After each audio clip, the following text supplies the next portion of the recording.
Kung hindi mo nga madaan sa bouquet-bouquet, gayumahin na lang natin, char. Gumawa na nga tayo ng chocolate bouquet at Korean food bouquet. Kaya ngayon naman ay pang manginginom bouquet, charis. Ito nga yung gift idea number 3 natin. Ipagluluto ko ngayon si Sir Amo ng pulutan. Ito nga yung palaging meron ako, kaya ito na lang yung lulutuin ko. Nagbalat at nag-slice na rin pala ako dito ng pipino para healthy naman, char. Ito palang pata ay freezer stock ko. Meaning, nalaga at napalambot ko na siya, kaya ipiprito na lang. Para naman sa pipino, naglagay lang ako dito ng suka, nabuhos na paminta, at saka 2 kutsara ng asukal.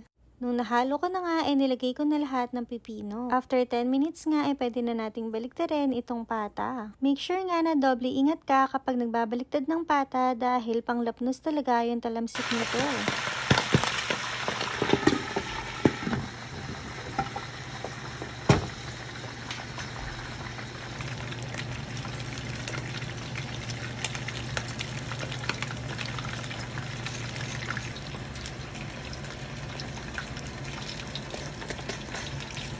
Kapag sobrang crispy na nga ng ating crispy pata, pwede na rin nating hanguin ito. Nilagay ko lang siya sa napakabigat kong chopping board para aesthetic, char. Ito na nga yung exciting part, yung paggawa natin ng gayuma, char. Naglagay lang ako dito ng suka, toyo, at nor seasoning. Syempre, mas masarap ito pag madaming bawang, tsaka sibuyas. Hindi din pwede mawawala itong sili. Talagang nakakatakam at pang restaurant na nga ang peg ng ating crispy pata. Samahan mo pa ng ating homemade suka at pipino. Syempre, ano pa ba, at ibibigay na natin ito agad kay Sir Amo. Lumabas na nga lahat ng muscle ko dyan dahil sa napakabigat na chopping board at 1 kilo na crispy pata. Ito pala yung video ng behind the scene. Artehan na natin, di ba?